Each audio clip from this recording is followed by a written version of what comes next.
Welcome to NTD News Today. I'm Kevin Hogan. Let's take a look at our top stories. Tracking low-income gun owners in America. A new report shows federal agencies apparently suspect people of illegally selling guns based on their salary. President Biden signing an executive order on gun control. Will the measure to toughen background checks help prevent shooting tragedies? We bring you analysis. Washington, D.C.'s Voting Act for non-citizens stands. Senate Democrats declined to block the D.C. Council's law. Critics say it allows citizens of hostile nations to influence elections. The Food and Drug Administration says children as young as 6 months old can now get an updated Pfizer COVID-19 vaccine as a booster. The agency granted the emergency authorization yesterday.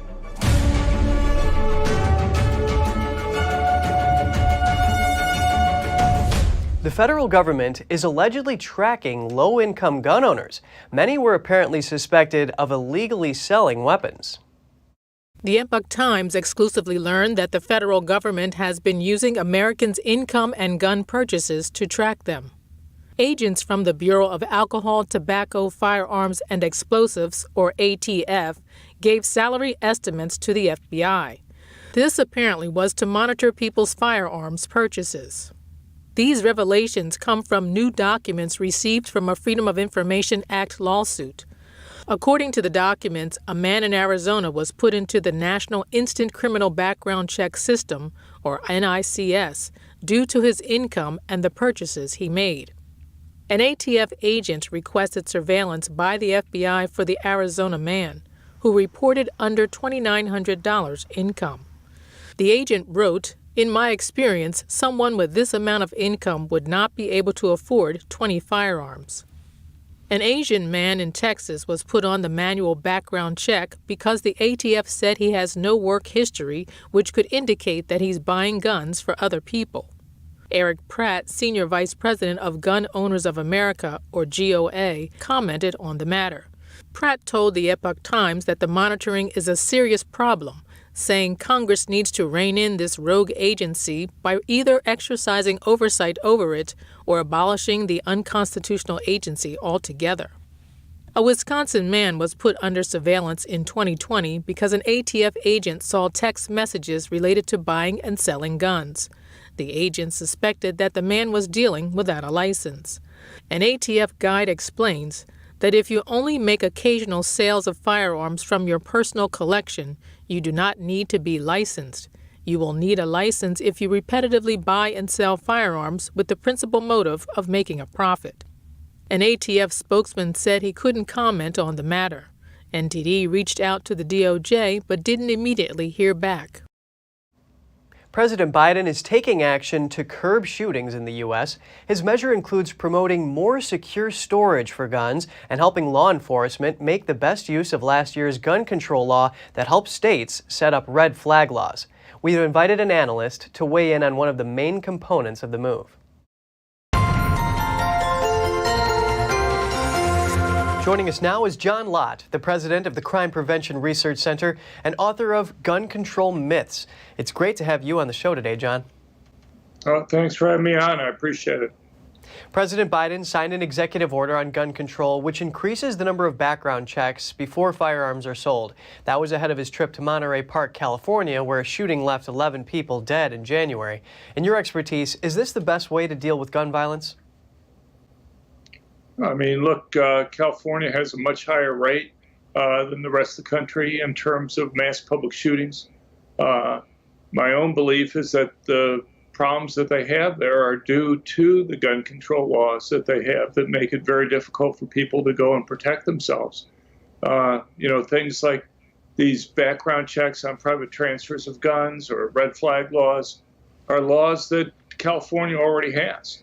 But in fact, there's no mass public shooting this century that would have been stopped, even if you had such a law federally and had been perfectly enforced. But it's something that they bring up all the time. And I guess I've come to believe that the reason why they're pushing for this isn't to stop these types of attacks, but simply to make it costly and difficult for people to be able to go and obtain guns.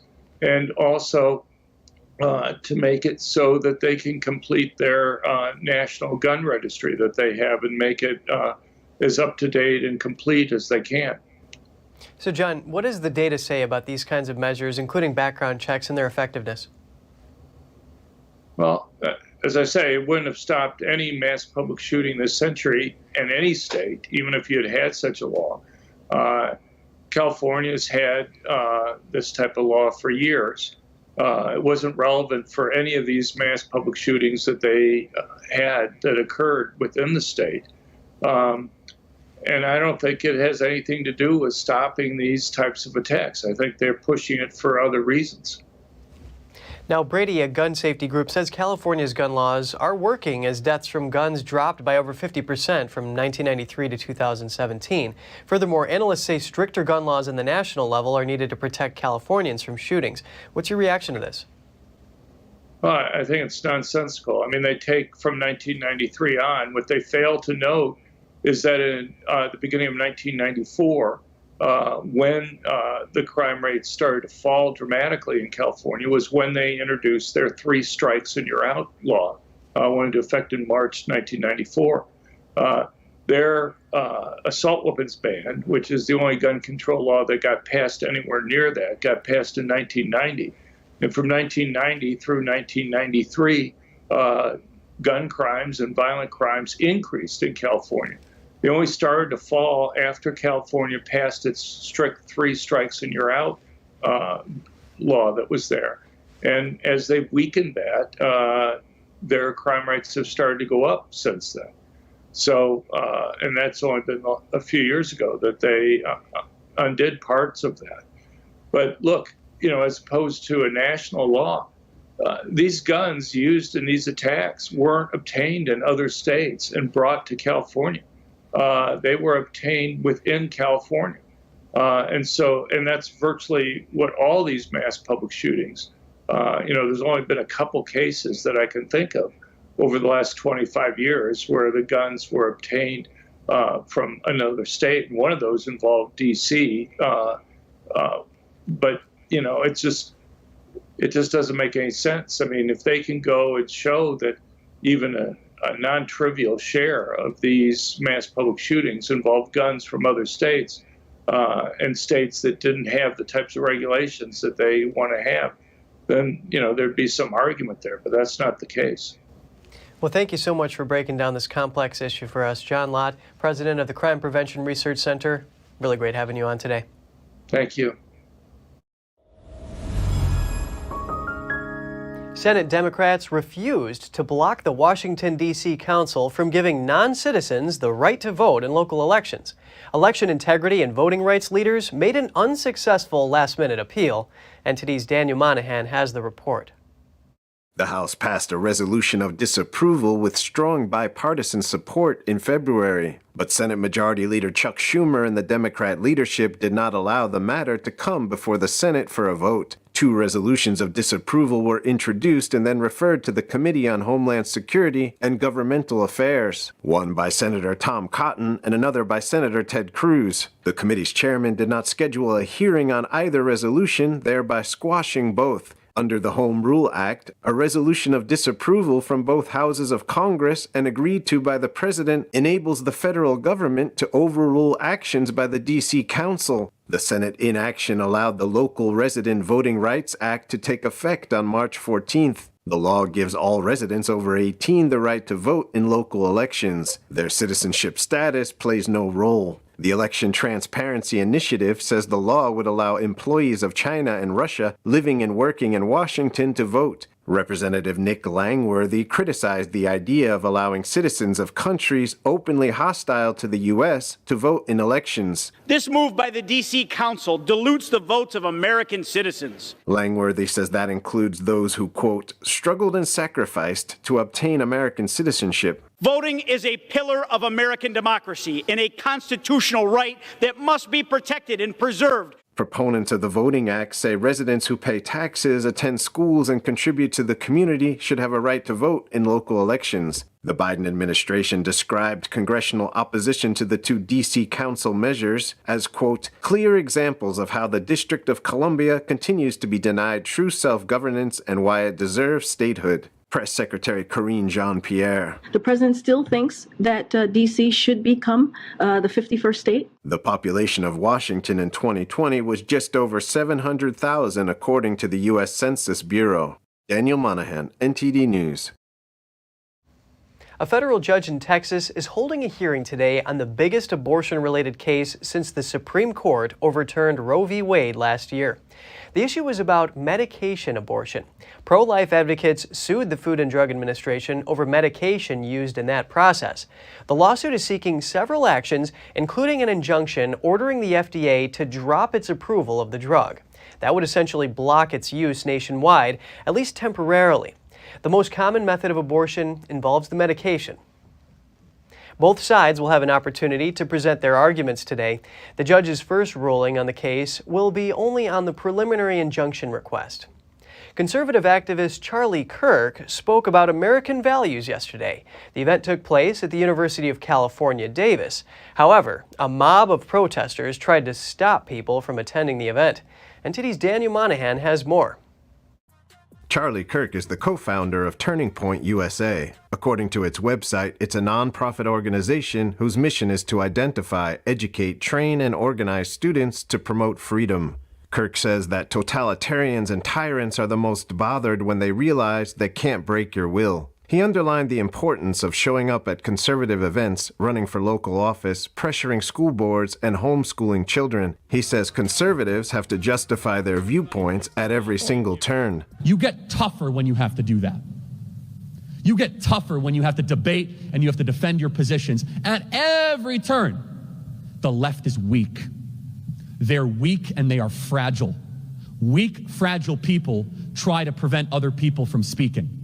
On The Family, Kirk called on young people to hold their parents in high regard. He says one of the reasons America is falling apart is because society is teaching children to no longer honor their parents. Do everything you possibly can to not allow divisive politics or different ideas to get in the way of your family relationships or your close relationships. On gender reassignment procedures for minors, Kirk pointed out that those suffering from gender dysphoria often also have other ailments, such as depression, schizophrenia, anxiety, and bipolar disorder.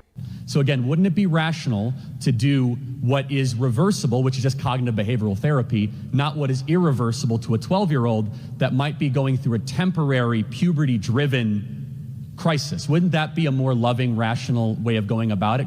Kirk says teenagers make mistakes and go through identity crises and are susceptible to social contagions and peer pressure. Kirk also alluded to the vandalism that was committed to try to shut down the event. He says windows were broken, the building was spray painted, and people had stuff thrown at them. And the fact that this event is allowed to go on is a testament to the terrorists that we are not going to put up with force of trying to shut down people you don't like.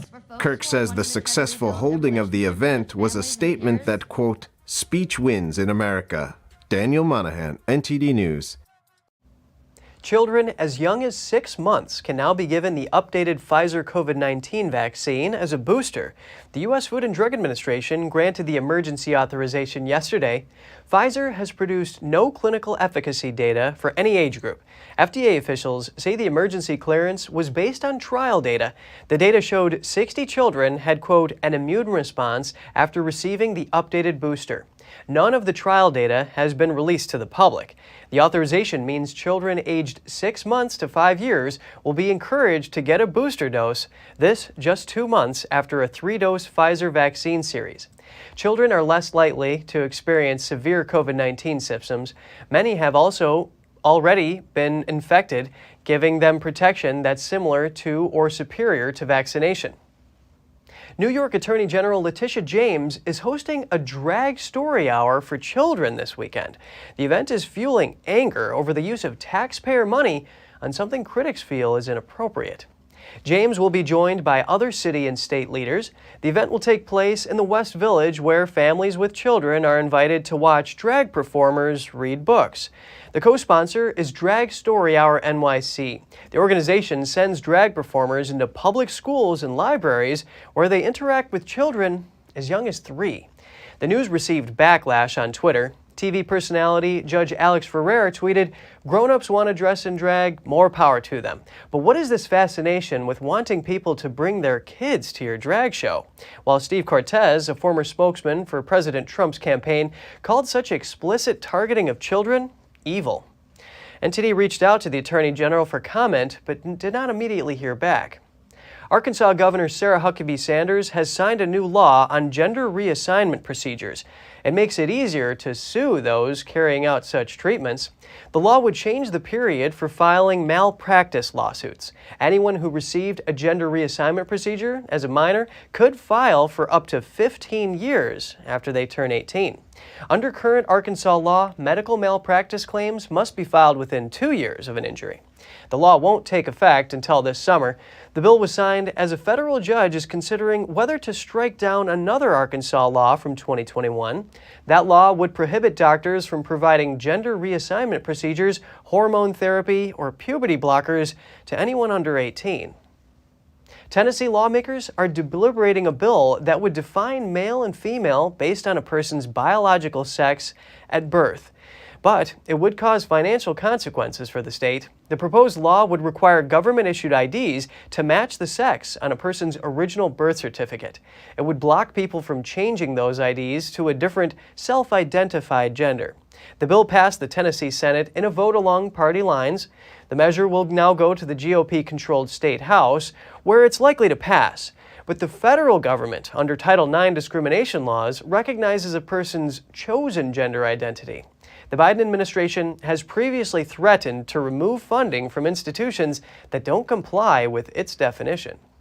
A winter storm dumped heavy, wet snow in parts of the Northeast yesterday, causing power outages, widespread school closings, dangerous driving conditions, and flight cancellations.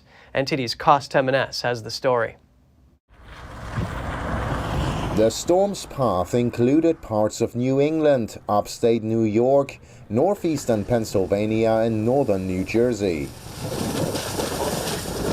Snow totals by Wednesday were expected to range from a few inches to a few feet, depending on the area. More than 20 inches of snow fell in the Berkshires, in western Massachusetts and northwestern Connecticut, and more than 8 inches in Albany, New York.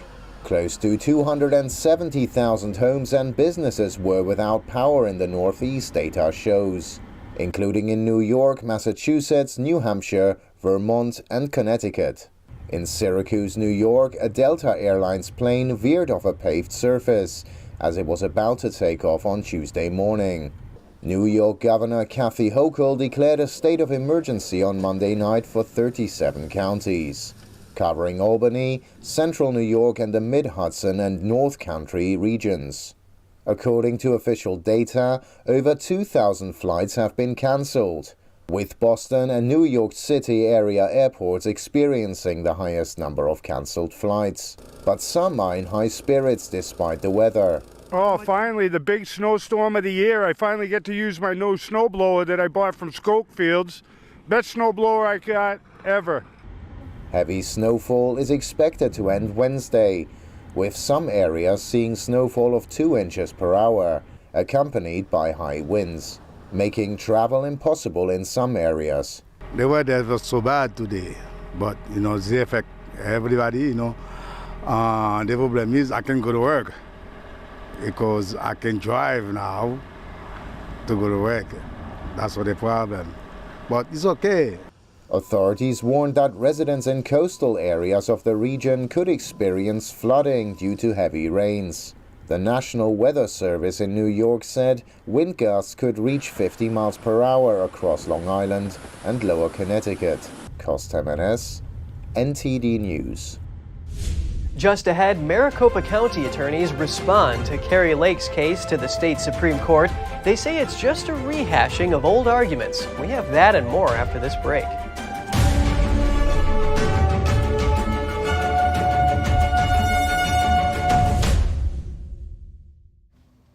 Maricopa County attorneys say Kari Lake has failed to present any new arguments. The 2022 candidate for governor took the lawsuit to the state Supreme Court after the State Court of Appeals rejected it. Earlier this month, the Arizona Supreme Court agreed to speed up hearing the election lawsuit. It set a March 21st date to consider whether it will accept the petition and whether to hear oral arguments.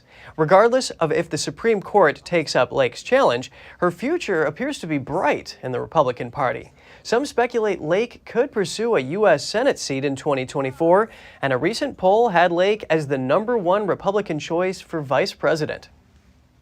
North Carolina Republicans are asking their state Supreme Court to restore GOP legislature-approved electoral maps.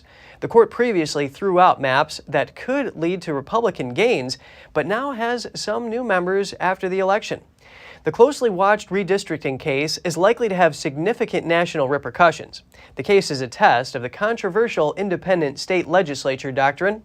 Republicans argue that the U.S. Constitution has always directly authorized state legislatures alone to make rules about federal elections in their states without state courts becoming involved. If Republicans prevail and the proposed maps are reinstated, they could gain as many as 4 extra seats for North Carolina in the U.S. House of Representatives. Previously, when Democrats comprised the majority in the state court, the court found the legislature's maps unlawfully disfavored Democratic Party voters. But after recent elections, Republicans became the court majority and decided to rehear the underlying case. Good news for retired seniors, some Medicare beneficiaries could start paying less for certain types of prescriptions.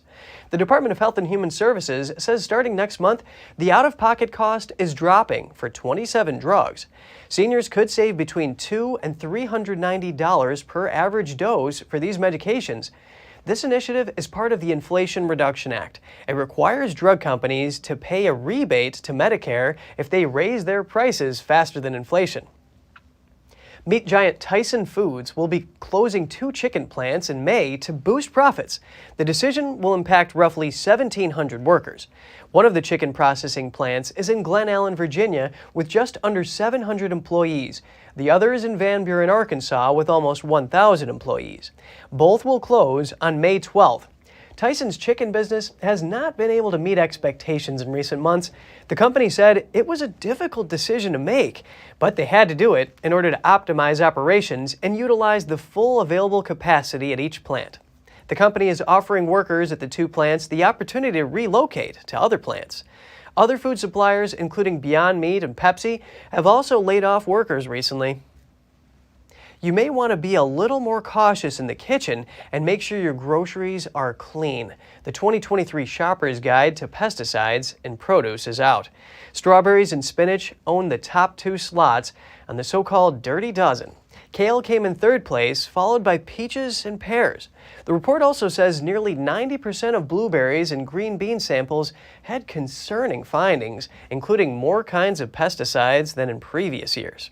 Health officials say exposure to food with pesticides could potentially be harmful, especially for pregnant women and children. The researchers say if you can't buy organic, pesticide-free fruits and vegetables, it's important to properly wash the food items. The good news is the least contaminated foods include avocados and sweet corn.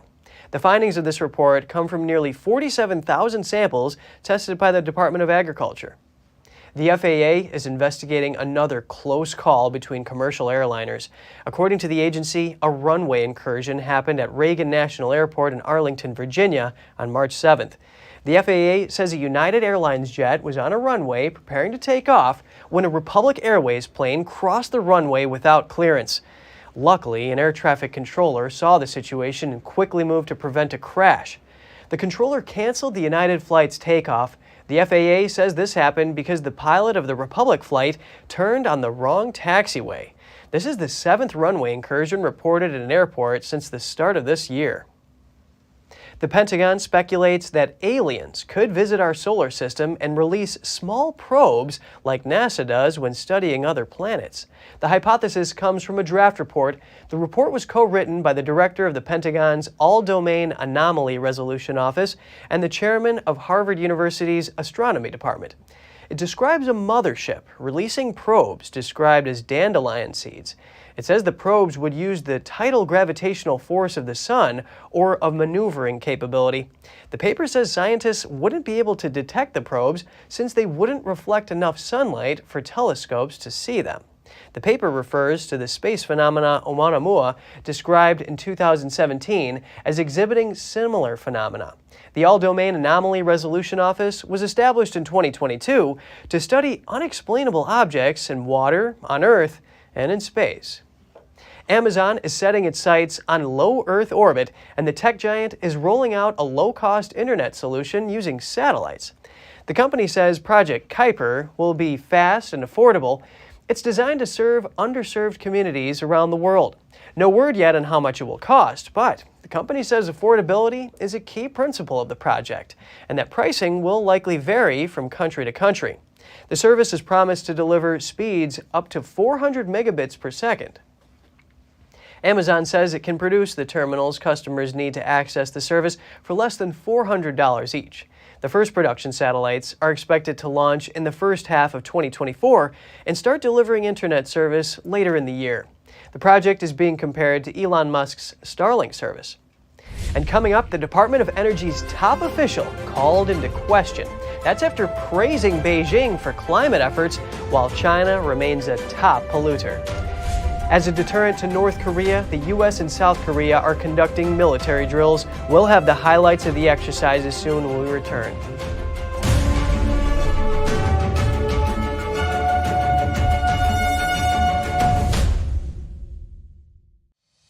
We're entering an unprecedented period of economic turmoil. The economy is unstable, our government is in shambles, and the global war on energy has created a domestic crisis. Americans need a way to protect their financial future. One way to ensure your wealth in retirement is by purchasing physical gold and silver. We can help.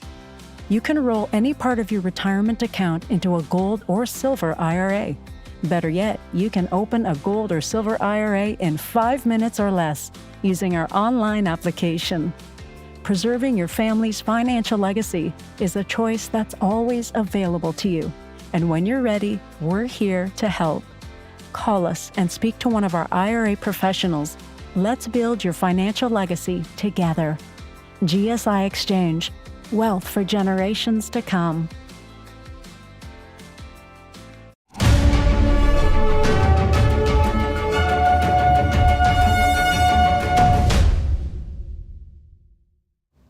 Good to have you back with us. Praise for China has landed the U.S. Energy Secretary in some hot water. House Republicans had some strong words in response. Here's the story. Republicans on the House Energy and Commerce Committee are seeking a retraction from Energy Secretary Jennifer Granholm and demanding that she testify immediately. Those requests after she praised the regime in China for its efforts to combat climate issues. She made the controversial comment during an interview last Friday for the 2023 South by Southwest conference in Austin, Texas. Here's what she said. We can all learn from what China is doing to lessen its carbon footprint. What's more, she commended Beijing for being very sensitive on the climate issue and called its investments in clean energy encouraging. In a letter to her, GOP lawmakers said they were deeply troubled by her alarming remarks. They added that her words raised serious questions about her judgment and priorities as energy secretary. The letter went on to say her comments, quote, at best, reflect an uninformed, unserious perspective on the goals and intentions of the Chinese Communist Party and its abysmal human rights and environmental record. The lawmakers pointed out that China poses one of the greatest threats to the U.S. while continuing to be one of the world's worst polluters. The Energy Department did not respond to a request for comment by airtime. The security minister of the UK says he hasn't ruled a total ban on TikTok. He's ordering a review of the Chinese-owned app. He noted the Indian government's ban on many Chinese-owned apps and said he's waiting for a report from the National Cybersecurity Center before deciding. Under pressure from some senior MPs, Prime Minister Rishi Sunak has hinted that Britain could follow the U.S. and the EU by banning the social media app from government devices. TikTok has long argued that it doesn't share data with the communist regime, but Chinese intelligence law requires firms to provide anything requested to the Communist Party. Downing Street declined to comment further. Taiwan's Vice President William Lai registered today to run for president and pledged to protect the island against China. He added that Taiwan stands at the front lines of democracy. Lai assumed chairmanship of the Democratic Progressive Party, or DPP, in January this year. For the 2024 election, relations with Beijing are likely to top the agenda, as they did in Taiwan's last election in 2020, when the DPP won easily by promising to stand up to China. Here's what Lai said today. Taiwan is in a key geographic position in the first island chain of the Indo-Pacific, directly facing China's verbal and military threats, diplomatic suppression through unscrupulous means, and the various threats of their double strategy of wanting peace and playing war. We have to be unified, continue to strengthen Taiwan, protect the democratic front line, and ensure Taiwan's security. Lai angered the Chinese regime in 2018 while he was premier. He told Parliament he was a Taiwan independence worker and stood clear on his position that Taiwan was a sovereign, independent country. The U.S. and South Korea are conducting military drills as a deterrent to North Korea. The exercises included building pontoon bridges which can ferry armored vehicles across rivers. NTD's Kos Temenes tells us more. The military exercises took place on Monday in Yonchon, about 40 miles north of South Korea's capital, Seoul. The drills included around 400 soldiers, military equipment, and 2 Apache helicopters. We've learned a lot from each other and been able to demonstrate our ability to work together as one team. We look forward to continuing to train together and building the relationship between the U.S. and the Korean forces. We'll remain ready to fight tonight. Kachi kapshida. The exercises also involved the building of pontoon bridges, which enables military vehicles and equipment to cross water. Through this Korea-U.S. joint exercise, we were able to gain the confidence that we can completely carry out a river crossing operation under any circumstances. We will continue to establish a firm operational posture through training. The allies say the drills are a necessary step towards deterring North Korea, in the wake of a record number of missile launches over the past year, raising fears of a new nuclear detonation for the first time since 2017. North Korea has condemned the joint drills, and the country's state-run television KRT on Monday reported that the regime test-fired 2 strategic cruise missiles from a submarine the day before, just as U.S. South Korea military drills were due to begin. Kos Temenes, NTD News. If you have any news tips or feedback for the show, don't hesitate to email us at news.today@ntd.com. Still to come, a Russian fighter jet collides with a U.S. military drone over the Black Sea, forcing U.S. forces to crash the drone into the waters. The two sides accuse each other of wrongdoing. Poland could soon send Soviet-era fighter jets to Ukraine. Poland has encouraged more countries to support Ukraine with weapons. More shortly here on NTD News Today.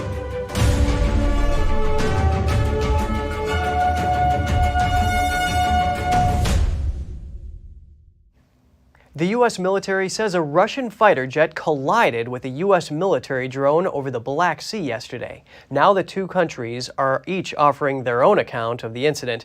Here's the story. The Pentagon says a Russian Su-27 fighter jet collided with a U.S. unmanned MQ-9 drone on Monday. The incident took place over the Black Sea, near the Crimean Peninsula. At approximately 7:03 a.m. Central European Time, one of the Russian Su-27 aircraft struck the propeller of the MQ-9, causing U.S. forces to have to bring the MQ-9 down in international waters. Several times before the collision, the Su-27s dumped fuel on and flew in front of the MQ-9 in a reckless and unprofessional manner. The Pentagon says the U.S. drone was conducting a routine intelligence, surveillance, and reconnaissance mission. They emphasized that U.S. military aircraft routinely fly throughout Europe to bolster collective defense. While intercepts in and of themselves are not that uncommon, the fact that this type of behavior from these Russian pilots, that is uncommon and unfortunate and unsafe. There did not appear to be any communications between the aircraft before they collided. The Pentagon says it believes the Russian aircraft was also damaged but was able to land. Russia, on the other hand, denies that their fighter jet ever hit the U.S. drone or used any weapons. The Russian Defense Ministry said in a statement that Russian fighter jets went to intercept the drone because it was flying near Crimea. They claimed the U.S. drone violated international norms by keeping its transponders turned off. and that the drone crashed by itself due to a sharp maneuver. The U.S. State Department summoned the Russian ambassador to the U.S. over the incident. Don't want any confrontation between the United States and Russian Federation. We are in favor of pragmatic relations for the interest of the people of the United States and Russian Federation. Neither the U.S. nor Russia has recovered the drone from the Black Sea. This appeared to mark the first time since the height of the Cold War that a U.S. aircraft was brought down after an encounter with a Russian warplane. Another bit of news here about a Russian aircraft. British and German fighter jets have jointly intercepted a Russian plane. The operation took place Tuesday near Estonian airspace in northern Europe. The British Defense Ministry says the intercepted aircraft was a Russian air-to-air refueling plane. 2 British and German Typhoon jets escorted the aircraft after it failed to respond to communications. Such interceptions are a routine part of NATO air policing missions. The operations target aircraft that fail to communicate with air traffic control or don't have an approved flight plan. But this marks the first time the British Royal Air Force has cooperated with the German Air Force Typhoon in a joint intercept. Speaking of fighter jets, Poland's prime minister says he could send some to Ukraine in the coming weeks, but not all countries agree with supplying Ukraine with such capabilities. Last year, Poland proposed sending Soviet-era fighter planes to Ukraine through a U.S. NATO base, but the United States refused to conduct the transfer. Then Pentagon Press Secretary John Kirby said the idea of facilitating such a transfer wasn't tenable. Now Poland and Slovakia say they're ready to supply Ukraine with fighter jets and that their allies should do so as well. The two countries have been particularly vocal supporters of Kyiv since Russia invaded. Warsaw's commitment to Ukraine has been important in persuading other European allies to also donate heavy weapons. But several governments have opposed the efforts. Poland has sent 14 German-made Leopard 2 tanks to Ukraine already. Asked last week how many jets Warsaw might supply, the head of the president's office said it would certainly not be as many as 14. Russia's defense minister paid a visit to the country's leading weapons manufacturer, Tactical Missiles. He ordered the company to double its production of precision-guided weapons. Russian Minister Sergei Shoigu said the order was in view of the increase in production this year. He described the task as very serious for Tactical Missiles. To carry it out, the company will need highly qualified specialists and production facilities. The minister said the mission is tough but doable. During the visit, Tactical Missiles also presented some of its latest weapons. The minister described them as missing not only from today's enemy, but also from the armed forces of other countries. Russia's invasion of Ukraine has also prompted European countries to bolster their defenses. European states have increased their imports of major weaponry by over 47%. That's in the 5-year period ending in 2022, compared to the previous 5-year period, which ended in 2017. The Stockholm International Peace Research Institute found that while arms transfers declined globally, those to Europe have risen sharply. It defines major weaponry as aircraft, warships, tanks, artillery, missiles, and heavy defense systems. How does the conflict between Moscow and Kyiv affect the world of art? Major museums around the world are quietly recategorizing Russian artwork. It comes after a months-long campaign by journalist and historian Oksana Semenek. It aimed to persuade U.S. institutions to relabel the historical works of art she believes are wrongly presented as Russian.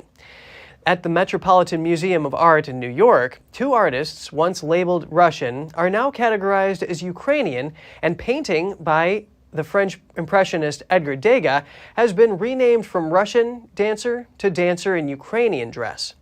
The changes also include works by artists whose mother tongue was Ukrainian and who depicted many Ukrainian scenes, even if the region was in their day part of the Russian Empire.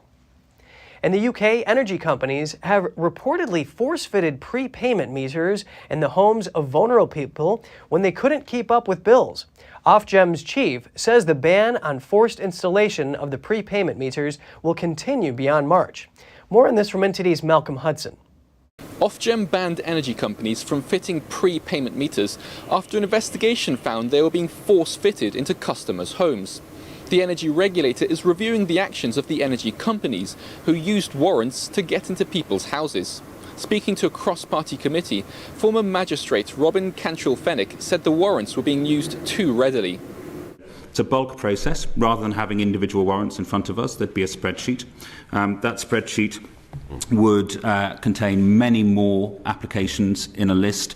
I now know, I didn't know at the time, that some of the courthouses are dealing with up to 1,000 per list. It was my experience that I was dealing with between 50 and 100.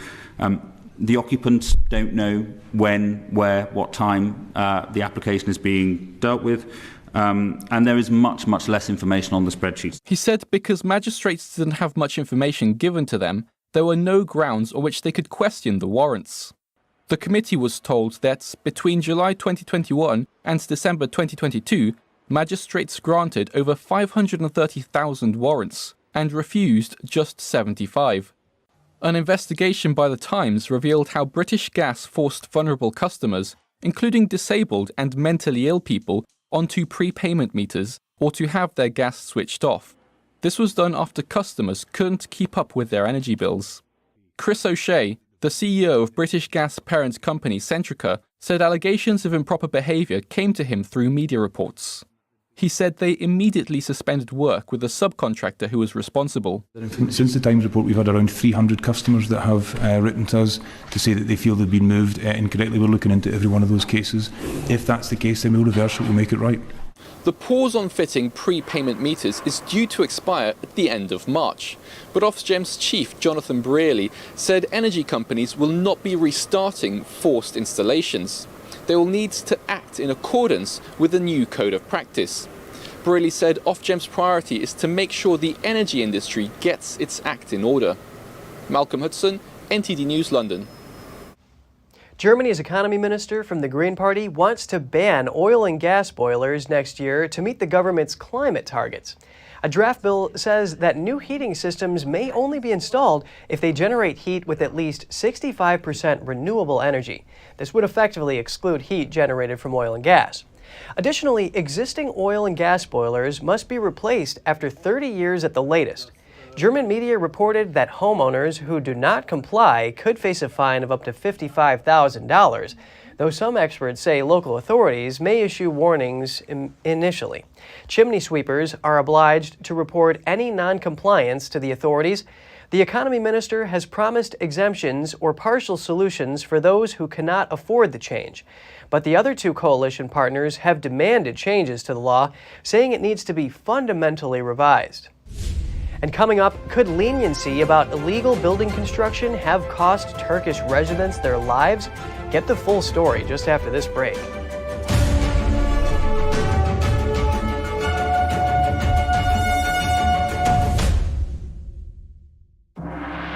Shenyun brings 5,000 years of culture to the world stage. I'm incredibly inspired after coming tonight. The dancers, the musicians, singers, everybody involved. It's amazing. It's just a pure joy to watch. And I'm walking away from this very impressed, and I'll see this again. If I could tell my friends anything, is to come. We'll come back. Get yourself a ticket. Don't miss it. Go and see it for sure. Coming to Lincoln Center, April 6th to the 16th. Shenyun.com. The Fixture Pioneer, CGM. Professional AI intelligent fixtures. All-round integration of 4 systems. High precision, high durability, high quality, 2-micrometer repetition accuracy, more than 80 patent certificates, ISO 9001 approved. Precision clamping to meet your every need. CGM has it all. Pride of Taiwan, CGM.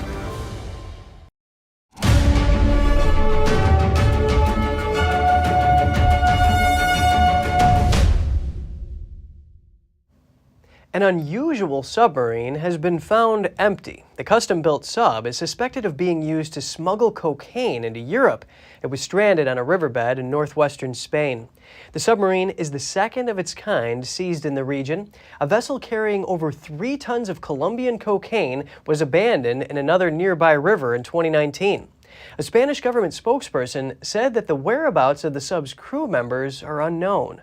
Police are now looking for any secret hatches before completely lifting the submarine from the water. The bow of the vessel was discovered on Monday morning by fishermen after they noticed a small oil spill. Police were forced to postpone their recovery efforts by a day due to rough sea conditions. Another natural disaster hit Turkey this week as the nation still recovers from the recent deadly earthquake. Flash floods broke out in two southeastern provinces following torrential rains. Footage from social media and local broadcasters showed floodwaters engulfing buildings, turning streets into rivers. Clips show numerous cars drifting in the muddy water, with bystanders helping the trapped drivers. Another clip shows the road collapsing and falling into the rushing water. Temporary homes for those displaced by the February earthquake also flooded. Local media report at least 10 deaths in the flooding. Witnesses say residents had to jump from the roof to save drowning children.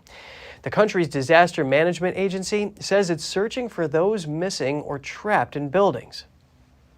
In Turkey, more than 200,000 buildings collapsed or urgently needed demolition following the earthquake in February, which left 50,000 people dead. As the government investigates how poor construction may have contributed to the devastation, some survivors and engineers point to a zoning amnesty passed under President Erdogan. The Trend Garden Residence was an upscale serviced apartment building in the Turkish city of Malatya. But when a powerful earthquake jolted the city in the early hours of February 6th, the 7-floored building disintegrated, killing 29 people. My sister and my 3 nieces and nephews are under the ruins. I don't know how many days I've been waiting for them. I really can't calculate it. My mind has completely stopped working. We are waiting for them with hope.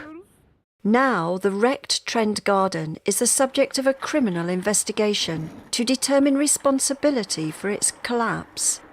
Local prosecutors have arrested at least 3 people connected to the building on preliminary charges of causing death by negligence. Looking from the outside, it was a very beautiful flat. It didn't have a license, but later on, it got one. They benefited from the zoning amnesty. I don't know how they got the license in this process, but somehow they got one. Beneath its colourful facade, the building had been extensively remodelled a few years ago without the necessary permits, but was later registered thanks to a 2018 zoning amnesty. Here's the Turkish president addressing supporters 4 years ago at a Malatya rally. Through the zoning amnesty, we solved the problems of 88,500 Malatya citizens.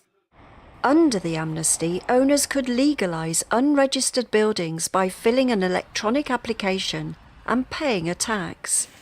The government's guidance stipulates that the owner is responsible for ensuring the building is earthquake resistant.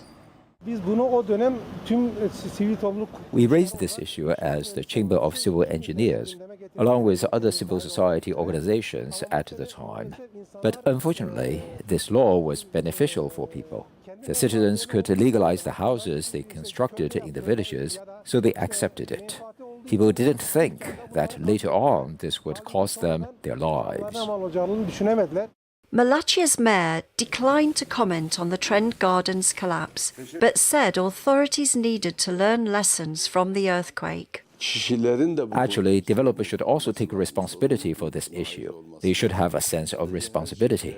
Expecting everything from the state and the state mechanisms won't mean a good job is done. Lastly, I would like to say that the property amnesty wasn't the correct approach. As focus in Turkey intensifies on how poor construction may have contributed to the devastation caused by the earthquake, more than 230 people have been arrested, including building contractors and developers. 46,000 people in Turkey lost their lives in the quake, the deadliest natural disaster in the country's modern history. Still to come, Australians can adopt wild horses. As the horse population rises, authorities look for ways to relocate the animals to prevent car accidents. Get the story after the break.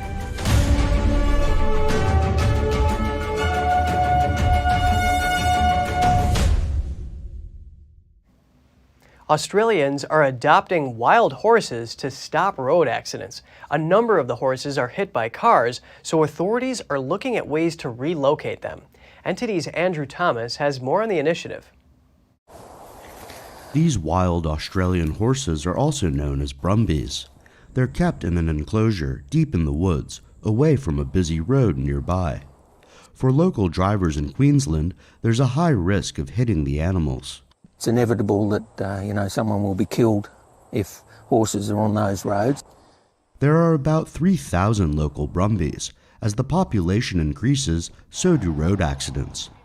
They're increasing faster than they're being removed.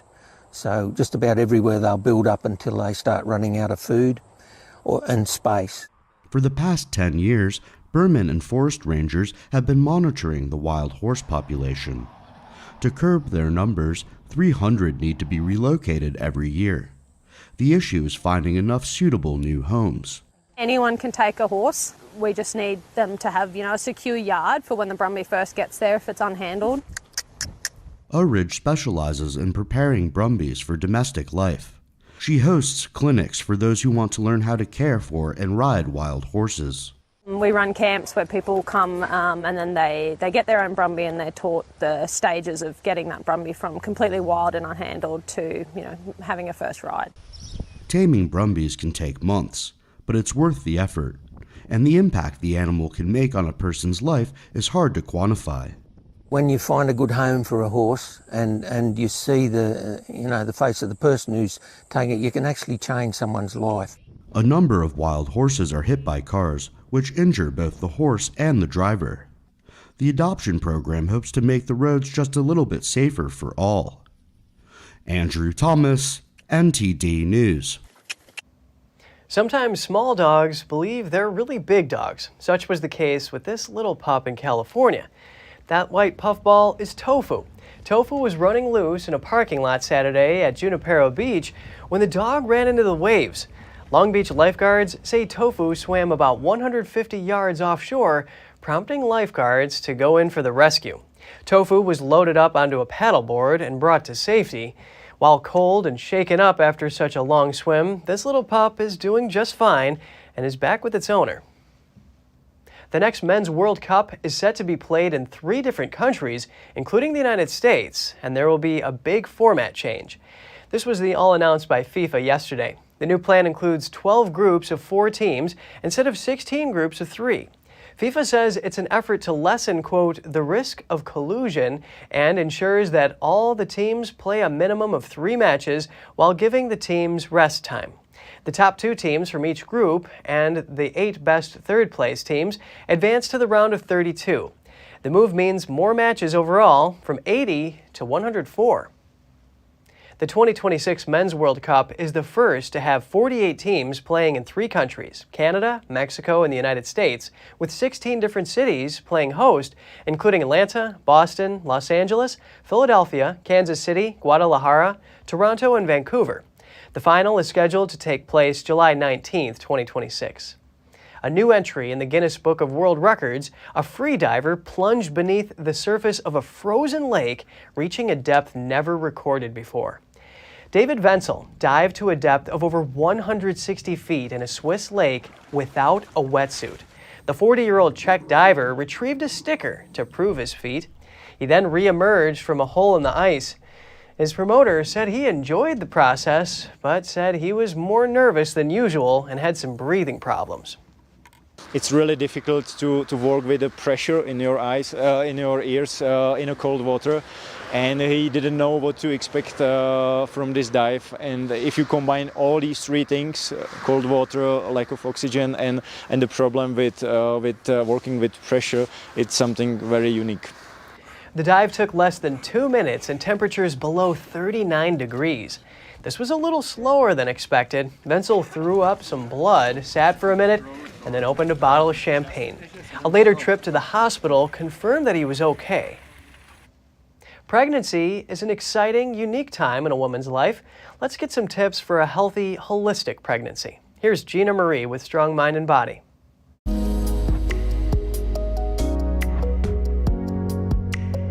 Pregnancy can be a wonderful time for many women, but for some this season of life can also be marked with apprehension or fear. So where to begin? Let's get a few simple tips, starting with sleep. Creating a new life within uses up a lot of energy. Allow your body to rest and rebuild each day. Many experience fatigue during the first trimester. This is due to the many changes within the body. These include shifts in hormones, blood sugar, blood volume, and blood pressure. Allow yourself to go to bed earlier, sleep in, or sneak in a nap during the day. Next, let's look at the importance of sunlight. Contrary to conventional wisdom, the sun should not be feared. This is especially so during pregnancy. Shoot for 15 to 30 minutes per day of sun exposure. Make sure you expose as much skin as possible to the sun's rays. If the climate you live in does not make daily sun exposure feasible, consider food sources of vitamin D such as quality cod liver oil, beef liver, egg yolks, grass-fed dairy, and wild salmon. Vitamin D supports your immune system, which is working double time during pregnancy.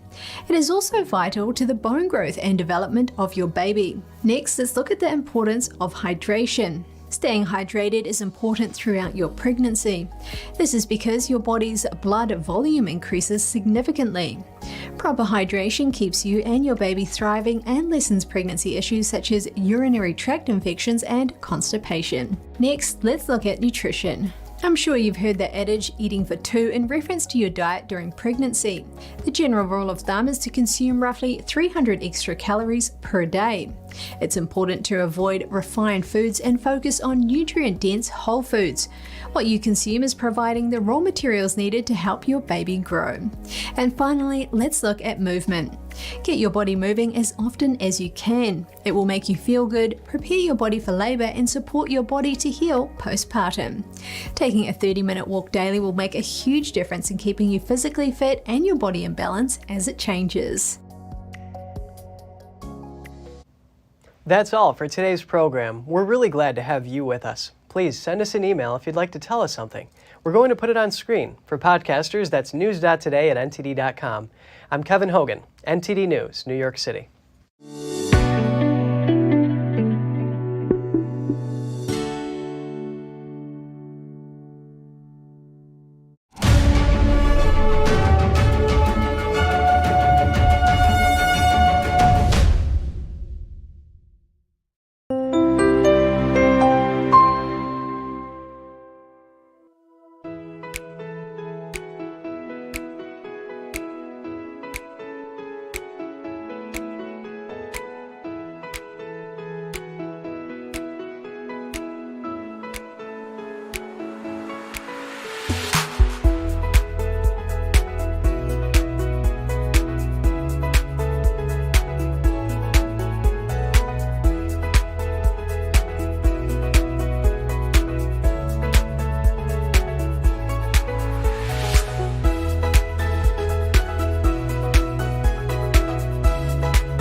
Thanks for watching us on YouTube. Did you know YouTube only keeps selective videos on its platform? So if you want to make sure you get the full picture, just subscribe to our newsletter.